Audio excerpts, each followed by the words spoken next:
குரங்கு பிரதம மந்திரி குழந்தைகள் கதை. ஒரு முறை ஒரு புத்திசாலி அறிஞர் ஒருத்தரு காட்டு வழியா போய்கிட்டு இருந்தாரு. அப்ப ஒரு குரங்கு அங்க படுத்து தூக்கிக்கிட்டு இருந்துச்சு. விளையாட்டா அந்த குரங்கோட வால மிதிச்சாரு அந்த அறிஞர். அப்பத்தான் தெரிஞ்சது படுத்து இருந்தது குரங்கு இல்ல, அது ஒரு அரக்கன்னு. ரொம்ப கோபமான அரக்கன் தன்னோட வால மிதிச்சா அறிஞர குரங்கா மாறிப்போன்னு சாபம் கொடுத்தான்.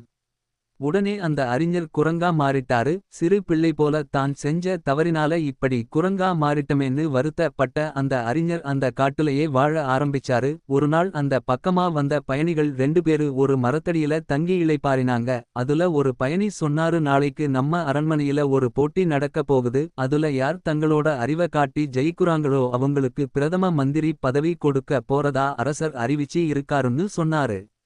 இத மரத்தடியில் இருந்து கேட்ட குரங்கு தானும் அந்த போட்டியில கலந்துக்கிட நினைச்சது. உடனே பட்டணத்துக்கு போன அந்த குரங்கு போட்டி நடக்குற திடலுக்கு போச்சு. அங்க போட்டிக்கு தயாரா வந்திருந்த அறிஞர்கள் நிக்கிற வரிசையில அதுவும் நின்னுச்சு. அத பார்த்த காவலர்கள் ஆச்சரியப்பட்டு போனாங்க. அந்த குரங்கு போட்டிக்கு பதில் எழுதுற ஓலையில் தன்னோட பேர எழுதி இருந்த பார்த்ததும், இந்த குரங்குக்கு வாய் பேச முடியலைனாலும் எழுதி புரிய வைக்கிற திறன் இருக்கு, அதனால இதுவும் போட்டியில கலந்துகிடலாம்னு அறிவிச்சாங்க. போட்டி திடலுக்கு வந்த அரசர் எது கனமானது இறகா இல்லை கல்லானு தன்னோட முதல் கேள்வியை கேட்டாரு. எல்லா அறிஞர்களும் தங்களுக்கு தெரிஞ்ச விடைகளை எழுதுனாங்க. சிலர் அறிவியல் பூர்வமா எழுதுனாங்க. ஆனா குரங்கு, அது சூழலை பொறுத்தது, இலகுவான மனசு குற்ற உணர்ச்சி மேலிட்ட பிறகு கனமாக மறுகிறதுன்னு எழுதி கொடுத்துச்சு. குரங்கு வித்தியாசமான அணுகுமுறைய பார்த்த அரசர் குரங்கையே கவனிக்க ஆரம்பிச்சாரு. அடுத்ததா ஒரு பசியோட இருந்த முதியவருக்கு முன்னாடி அரசு கஜானாவில இருந்து கொண்டு வரப்பட்ட ஒரு தங்க நாணயத்த வச்சுட்டு, இப்ப இத யாருக்கு கொடுப்பீங்க, அரசருக்கா இல்ல பசியில இருக்குற முதியவருக்கான்னு கேட்டாரு அரசர். எல்லா அறிஞர்களும் அரசரை விட பசியோடு இருக்குற முதியவருக்கு தான் கொடுக்கணும்னு சொன்னாங்க. அதுக்கு குரங்கு என்ன விடை எழுதி இருக்கும்னு எல்லாரும் ஆவலா பார்த்துகிட்டு இருந்தாங்க. அப்ப அரசர் குரங்கு எழுதி இருந்த ஓலையை எடுத்து படிச்சாரு. அதுல இந்த நாட்டுல ஒருத்தர் பசியோட இருக்குறது அரசரோட தவறு. அவரு கஜானாவுல இருக்குற பணத்தை எடுத்து பசியோட இருக்கிறவங்களுக்கு சோறு போடக்கூடாது. ஆனா கஜானாவை எதுக்கு அரசருக்கு கொடுத்துருக்காங்கன்னு புரிஞ்சிக்கிட்டு நாட்டுல இருக்குற வரிகளை குறைச்சி அதே நேரத்துல கஜானாவ வருமானம் உயர்த்தி யாருமே பசியோட இருக்காத அளவுக்கு பாத்துக்கிடணும்.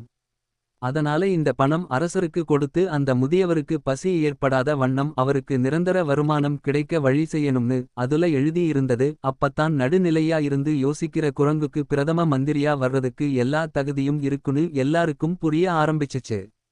அப்பத்தான் அரசர் அடுத்த கேள்விய கேட்டாரு. எல்லாரையும் அரண்மனைக்கு அருகில இருக்குற மாந்தோப்புக்கு கூட்டிட்டு போய் அங்க வாடி போய் இருந்த மாமர செடிகளை காமிச்சு இத எப்படி வளமான செடியா மாத்தலாம்னு கேட்டாரு. அதுக்கு நிறைய பேர் இது ஏற்கனவே பெரும் பகுதி செத்துடுச்சு, அதனால இத அப்புறப்படுத்திட்டு புது மாமர செடிய இங்க வைக்கலாம்னு ஆலோசனை சொன்னாங்க. ஆனா குரங்கு மட்டும் செடிய பார்க்கவே இல்ல. அதே மாதிரி வாடி இருந்த மத்த செடிகளோட வேர் பகுதியில இருந்த மண்ணை ஆராய்ஞ்சுச்சு. அடுத்ததா வளமா செழிப்பை வளர்ந்து இருந்த செடிகளோட வேர் பகுதியில இருக்குற மண்ணையும் ஆராய்ஞ்சுச்சு. அதுக்கு அப்புறமா தன்னோட ஆலோசனையை ஓலையில் எழுத்துச்சு அந்த குரங்கு. அதுல இந்த செடிய சுலபமா காப்பதிடலாம். நான் நல்ல செடி மற்றும் வாடிப்போட செடிகளோட மண் வளத்தை பார்த்தேன், ரெண்டுமே மாதிரி இருந்துச்சு. அதனால மண்ணுல எந்த பிரச்சனையும் இல்ல. ஆனா இந்த வாடிப்போட செடிகள் மேல அதிகமான நிழல் விழுகுது, அதனால் கொஞ்ச நாள் நல்ல படியா வளர்ந்தாலும் மரம் ஆகுற அளவுக்கு போதிய வெளிச்சம் இந்த செடிகளுக்கு இல்ல. அதனால இந்த செடியை பிடுங்கி நல்ல வெளிச்சமா சூரிய ஒளி படுற இடத்துல நட்டா இந்த செடியே நல்ல மரமா மாறும்னு எழுதி இருந்துச்சு.